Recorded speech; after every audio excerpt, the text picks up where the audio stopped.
I've seen that. That's your WhatsApp picture, right? Oh, God, it is. It is, That's correct. the WhatsApp picture. I love that question, Mark, and I love the fact that you even have to ask it. If you were to compare a social media platform to a country, LinkedIn is like Singapore. Very clean, tidy, neat. Instagram, New York City, bright lights. Yeah. Meta is turning into a kind of Caribbean cruise liner at the moment. There's just lots of people holding up pint glasses or cocktail glasses.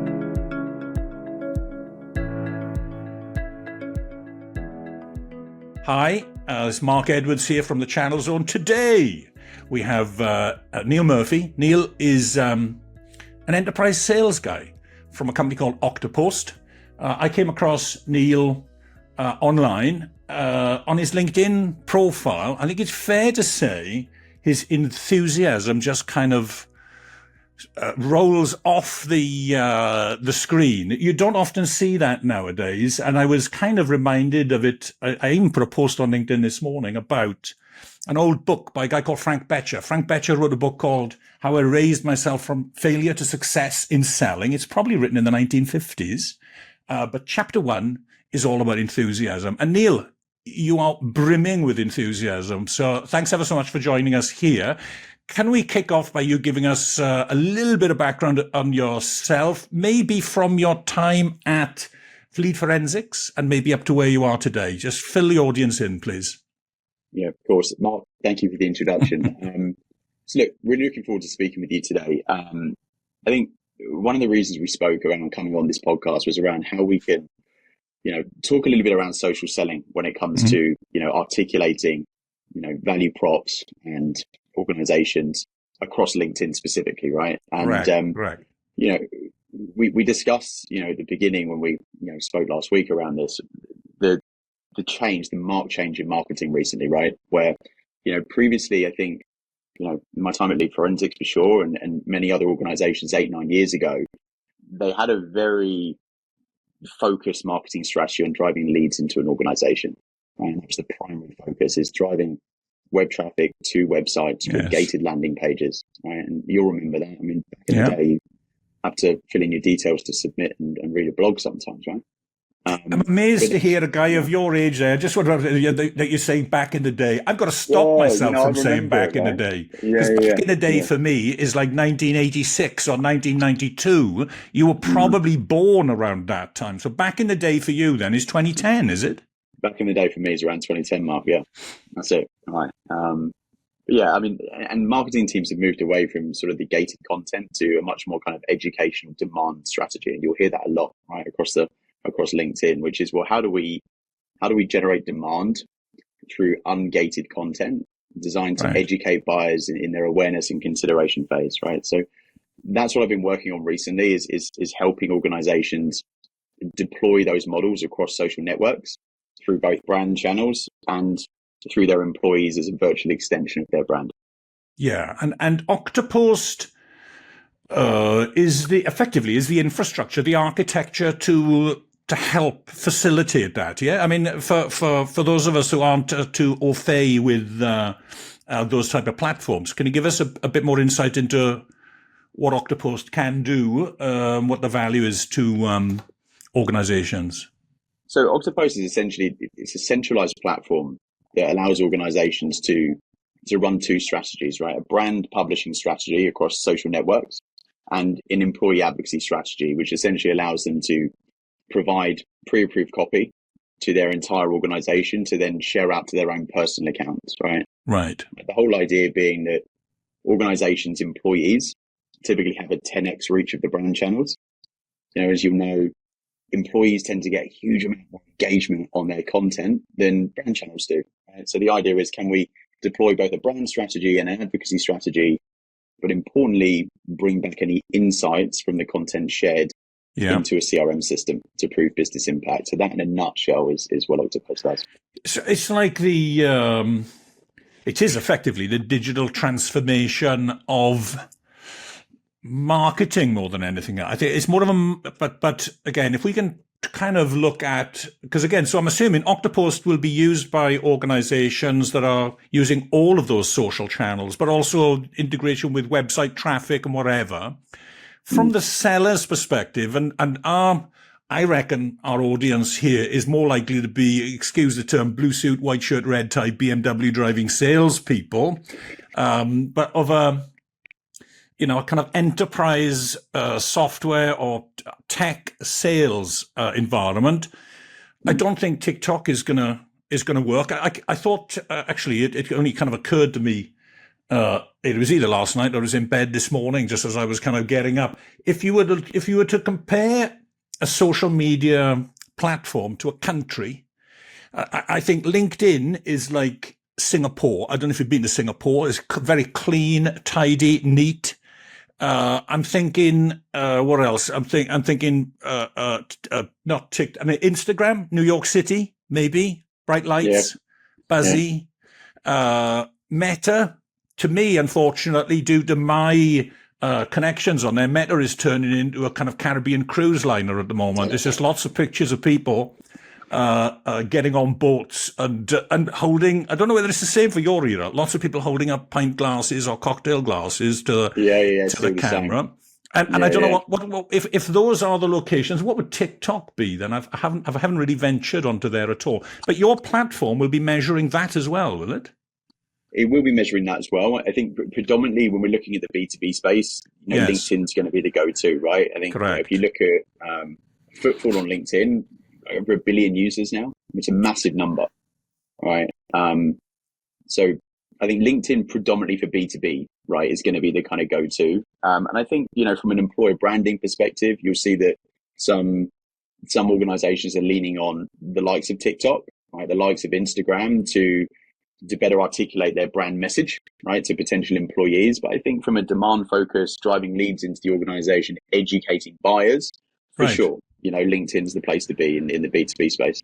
Super. So you are, although you're not blue suit, white shirt, red tie, you might be BMW driving, although I think it's probably more blue shirt. I think it's probably more Audi. Do you even have a car? I just think you. I do, but I use the train a lot. Right. Right. Okay. Right. Absolutely. But how do you use, so in your work, so your customers are enterprise, your target customers probably, I don't know, is it somebody in marketing, or it might be the CRO, it might be somebody, high up in sales, or possibly even board level. It strikes me, it said, although social selling and social media has been out there for an awful long time, I'm really getting a sense that it's really coming to fruition now. My guess is if you go into the boardroom and now talk about social media, my guess is they're all going to be listening. They know there's potentially there's suboptimal. Most organizations, I think, are probably suboptimal. Most sellers are suboptimal. So how do you, as an enterprise salesperson, how do you use, let's say LinkedIn? What are you doing on it? Well, you mentioned social selling there, right? Yes. And social selling means a lot of different things to a lot of different people, right? I think, historically, and I use that word a lot, and when it's historically, I even talk about going back 2 or 3 years ago, right? But, social selling previously was smashing Sales Navigator, connecting with people and just pitching them, right? That was social selling, right? Yeah. That isn't social selling.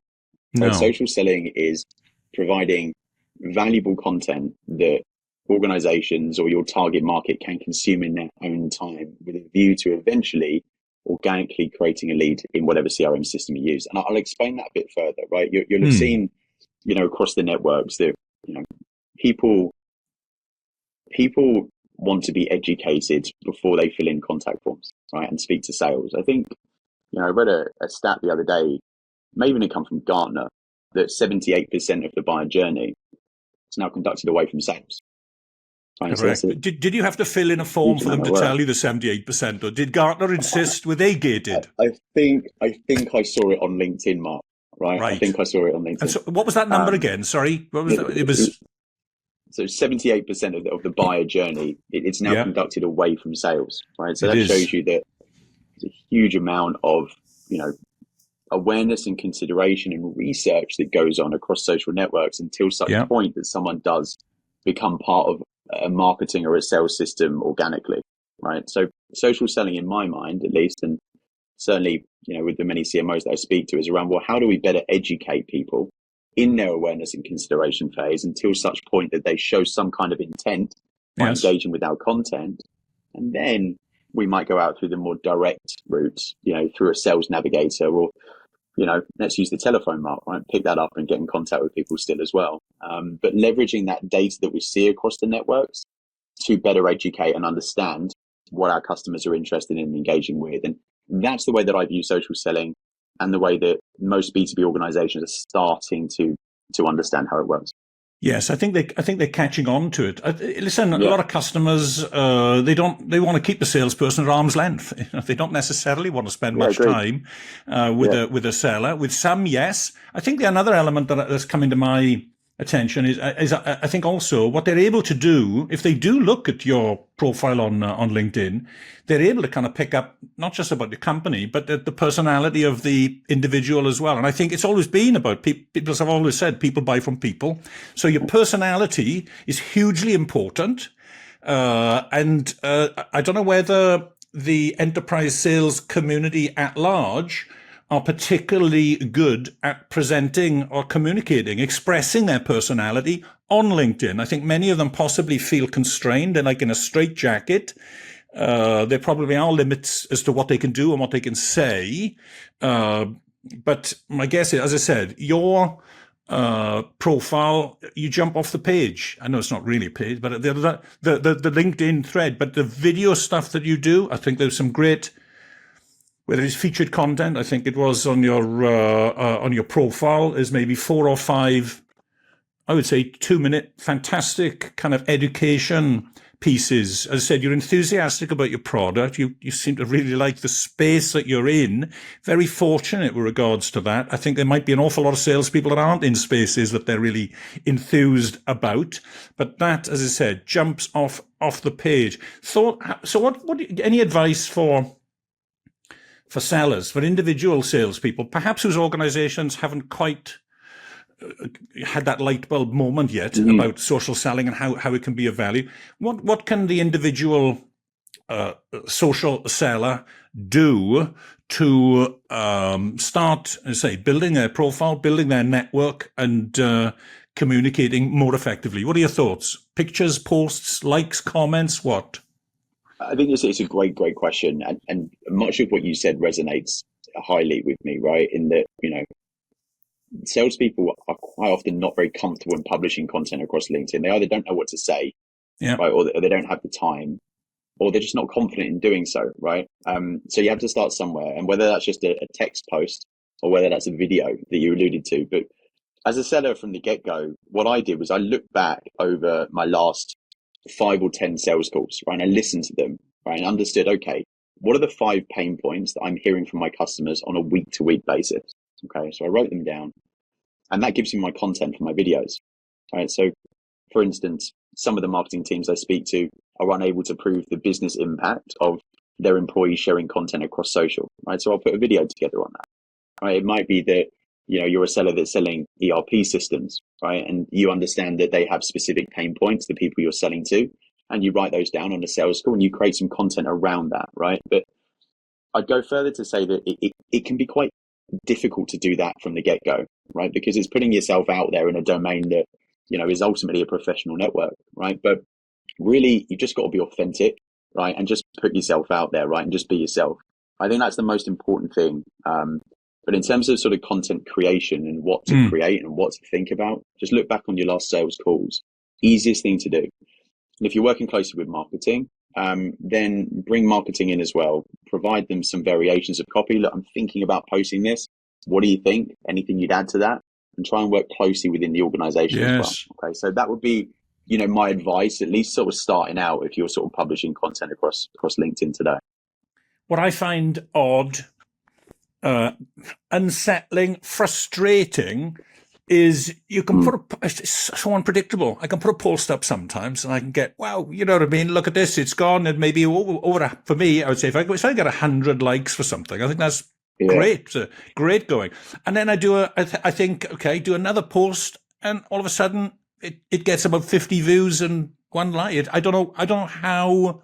Is there a way? There's no way of gaming the system. It looks like LinkedIn are 3 steps ahead of all of us, I think. Is it?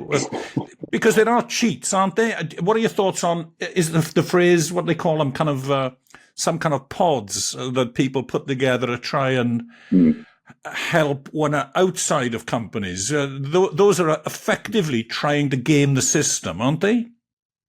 Yeah, I agree with that. And look, the LinkedIn algorithm changes all the time, Mark. I mean, Right. you can sort of try one thing one week, it won't work another week.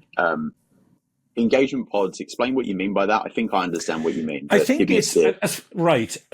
So, for instance, I remember last year, I think I saw somebody that I know. I saw their kind of link about 8:30 every morning. There's a post from them on LinkedIn with 32 comments.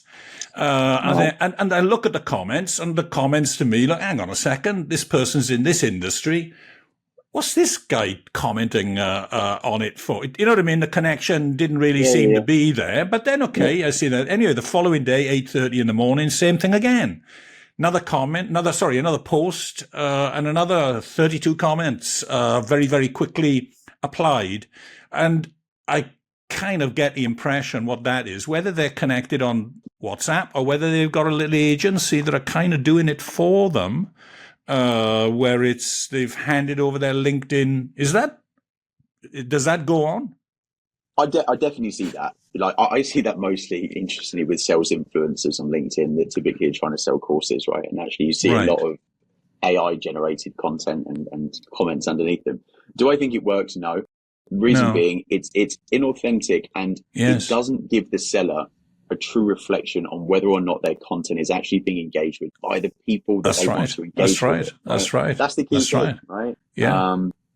If you're publishing content and you want to understand whether or not it's resonating with your target market, and you're trying to game the system by getting people to comment on it that don't necessarily, or maybe even watch the video or the post that you're pushing out, it doesn't make any sense to me. No, and if anything, if you think about it, it's completely distorting. It's false. It's false data, and any attempt to read the market. I think the other word that's often used here is sentiment. I came across that about 15 years ago with a client out in New York that was selling at that time kind of the telephone systems into market traders, and I'd been stock market, buy, sell, that type of thing. Yeah. And they even talked then about systems that could track sentiment in the market. So, for instance, it might even be able to tell you that the traders are talking very positively about oil today or negatively about that type of thing. So that, let's say, fraudulent commenting and engagement with a LinkedIn but is going to completely distort that. Better to get the sentiment that nobody cares about what I'm saying, as difficult and as tough as that might be, but probably better to get that and then work at crafting some approach that actually does get the attention and get the interest and get the engagement. Because I said maybe I shouldn't be so focused on the actual engagement, on the likes and the comments, but I don't think I'm the only person that's kind of sensitive to that. That's one of the reasons why these platforms work, isn't it? Is that kind of is the affirmation of what you're saying and whatever is being seen and is being liked. I think so. I think there's a bigger picture to that as well, Mark. Right. So if you think about a buyer journey, right, it's not linear at all. Right. So you've got a huge amount of engagement across social networks. You've got a huge amount of engagement across probably your website, right, and other marketing assets like email and things like that. And the thing that I'm thinking about as a seller across social is how am I impacting that buyer journey? Now, for the most part, it's probably going to be on the front end, right, in that awareness and consideration phase. Right? But really what I want to do is understand the impact of everything I'm doing across social. I think the only way that sellers can truly measure that impact is through integrating social engagements across LinkedIn specifically into their CRM system. Okay. I think that's the real key way that they'll be able to measure the impact, and marketing will be able to measure the impact. Yes. So the CRM, because CRMs were being introduced. I remember actually going to a talk that Mark Benioff, is it Benioff or Bainoff of Salesforce gave? There were maybe 30 of us in a room. This was back in about 2004. Prior to that, there was Siebel. When you were a boy, you probably can't remember even Siebel was the original kind of CRM in my mind. Then we have Salesforce. Then you've got things like HubSpot or whatever else out there. So that platform was in place. And now what you're talking about then is the social media marketing, and Oktopost in particular here is able to integrate with the Salesforce.com platform or with any of the others, with HubSpot. Those are maybe the two most popular, I think, are they? Yeah, if you think about marketing automation systems, right? So you've got sort of your HubSpots, Marketo, Pardot, Eloqua, right? And then CRM systems, typically, Salesforce and Dynamics are the main ones, right? If you think about the data that lives and breathes inside CRMs, typically you're bringing through anything that happens on your website, right? You'll bring through into contact records inside a CRM, all right? So if Mark was engaging with social content, you're not going to see that inside a CRM system. But if you visit someone's website, you would. And if you engage with someone's email, you would. All right. So typically within a CRM system, the big thing that's missing is organic social data, right? There's a silo, right, between engagement across LinkedIn and contacts, leads and accounts inside CRM, right? Which historically has made it almost impossible for sales and marketing teams to understand the impact of social on revenue, right? It's we're doing all this. I call it waving in the dark, right? You're doing it, but you've got no idea what kind of effect it's having. So yeah, that's for sure what we look to solve, alongside helping sales teams to remove friction in bringing content to them within Microsoft Teams or Slack, so that alongside having that integration, teams can actually find content to share to their own personal channels too. To your point earlier, a lot of the sales teams don't know what to share, right? So having some kind of pre-approved copy tends to really help with that. Yes, yeah. And so is that generally created in-house or maybe external agencies? I suppose both, maybe some and some. Some and some. Yeah. Sure. I think depending on the bandwidth, right? But the content that you have. So is some of the content that you post, some of the posts themselves, are they created elsewhere, or are they? I mean, the videos clearly you've done, and that's you speaking to camera from what looks like your home office, very authentic. Said it reeks of subject matter expertise, which is a great thing in my book. But the other posts, again, I find it they're really insightful, really very, very useful. But are they held centrally, and you're just maybe adapting it a little bit, or are you creating it on the hoof? Yeah, I love that question, Mark, and I love the fact that you even have to ask it, right? Because it kind of it kind of proves the impact. And the answer to your question is sometimes it's my own authentic content that I'm writing. Other times it's an iteration that I've been provided by the content team, and other times it's fully from the content team, right? That I can sort of choose from. But it's a really great question. I love the fact you've asked it, because it means that it's difficult to tell what is my content and what has been adapted, which is exactly what we're trying to do here to enable scale, right, across a correct. Across a and team. I think the other element to that then is that if it is kind of mixed in with, as I said, totally original content and material or other stuff. Interesting. I'd never heard the phrase before, content teams, but it's effectively what you might now have as part of the marketing function within an organization. You've got creative people within the business constantly coming up with materials, maybe written, short form, long form. I don't know, images. There's a lot of pictorial stuff on LinkedIn as well. What can you give a few pieces of advice on what you think works as a post? Yeah, for sure. Not talking about your business is the first thing, right? Which might sound a bit counterintuitive to a salesperson publishing content across social, but the less you mention your business, the better off you'll be. So in terms of the content, I'd split the content 30, 10, right? 10, I think needs to be 30, 30, 40, I should say. Sorry, 30, 30, 40. So 30% of the content, I think, should be around problems that you solve, right? 30% of the content should just be educational content around the market that you're in, right? It just provides a bit more credibility, right? And then 40%, in my view, should be sort of video content or, content through images, right, that are non-text, because they just tend to get more engagement across the networks, right, from what I've seen. very few posts or very few content pieces should specifically be talking about your product. When I look at the data, and I'm very, very close to social data, both from a brand perspective and from employee sharing content, engagement rate on content that talks about your company is just so bad. Right. If you're just pushing out, demo links to your website and things like that, there's just no engagement from that content. Yes. If you pushed out a blog or a white paper in terms of how you help solve, an issue that people are facing, engagement on that content is much higher, right? So that would kind of be my advice on actually the content topics which work and resonate across social for sure. Yeah. You're listening from the post that you share, right? Absolutely. And listen, I think I have actually, I can categorically state, I do know one type of post that does get boosted on LinkedIn, and that is Proud Dad. Anything that's to do with, whether it's something to do with your kids in some respects, and there's an awful lot of people, maybe of my age, who might have that. Their youngster has just finished school or going to university, got their first job. Proud Dad can get enormous, and I think LinkedIn must boost it.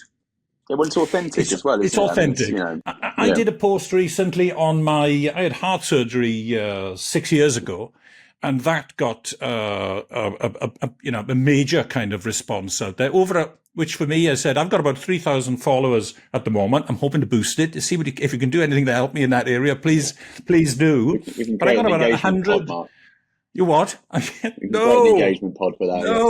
No. I got a lot of likes and a lot of comments as well. And it was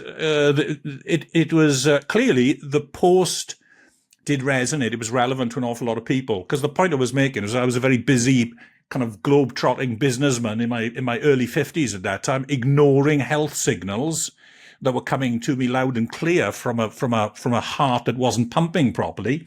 But I kind of put it out there as, maybe as a little bit of a warning, but definitely people reacted and responded to that. So that content works. Something else I just did last week, I'll open the kimono here on this one. I used to use LinkedIn partly as I say, as a salesperson, as a prospecting tool, for me, basically looking into people's profiles and so on. So I had a premium account. And one of the things I did was I had myself on, I don't know what the mode is, but secret squirrel effectively. Do you know what I mean? So people couldn't see if I was, and I thought, and that was possibly one of the main reasons for having the premium account. I can't remember what other advantages there are to it, but I had that on. I kind of came to the conclusion a couple of weeks ago that LinkedIn might see that as me not necessarily being a great community member, not acting in the spirit of LinkedIn community. So I took it off. So all of a sudden now people can see if I'm going there, and I think my engagement is literally has shot up as a consequence of that. So is it the case also that LinkedIn must be smart enough? You think of all of those, however many billion people it was, you said, that are on there. It is also looking to us as contributors to see if we're trustworthy. Yeah, in terms of, what we do, how we interact. And my guess is the system can sniff that. And as I said, if you're acting is in alignment with what LinkedIn is trying to promote, then I think maybe the numbers will increase. Am I right in what I say there, though, about taking off that? Is it incognito, that type of mode? Take that off. I don't know how many other people use that. You don't use it, I don't think. No, I've seen that you've looked at my profile. Yeah, I don't use that. I think that's a good point, right? In terms of it allows you to see who's engaging with you by clicking on your profile. I think something that I can recommend to anyone listening to this podcast, which is a real game changer in terms of credibility across LinkedIn. You'd have seen recently you've got these LinkedIn badges, right? Which you can see all over social. You may or may not have seen them under social selling strategists or something, right? These are the things. Yeah, these are the things. And you get one of those badges by being active across social, or at least LinkedIn says you do, right, amongst that community. But you'll see on LinkedIn now you have what's called LinkedIn Pulse topics. which are essentially questions that are auto-generated by AI, right? And as sellers, we can choose a specific sort of sector that we want to engage with and add sort of comments on. And providing you do that, over a period of time, I think if you contribute to 2 or 3 articles a week on that, LinkedIn is much more likely to then give you one of those badges, right? And that as a seller is also incredibly helpful in showcasing that you kind of know what you're talking about with what you're publishing across social. All right. It's quite straightforward to get one of those badges if you consistently, contributing to those articles. So anyone that's listening to the podcast, I'd absolutely recommend doing that, because that will for sure help boost engagement across LinkedIn as well. Is that because I think I've done that on a number of occasions. It basically, it's like respond to this question. I don't know, or this topic, and you can. So, and I think it might say if you do 3 or more, then I don't know. Does that mean you're up for consideration for? It's again in some sense. It said I think the word is gamification, isn't it? That's the way, as I said, because if you're getting a badge, you're getting some kind of credit or certification of sorts, but that's pulling people in and trying to get them to demonstrate or express their expertise. I have, on the other hand, seen even in social selling topics on there, people effectively putting the same post in over and over and over again about how fantastic their training might be, or the certification or whatever, but it's just the same answer to every question. Just boom, in it goes over and over. My guess is that'll be found out. I would imagine so. Yeah, I would imagine so. Again, it goes back to the point that we made, right? It's all around authenticity across LinkedIn. So do I see the badge? Sorry, Neil, do I see the badge or do other people see the badge? Do I know what badges I've got when I look at my LinkedIn profile?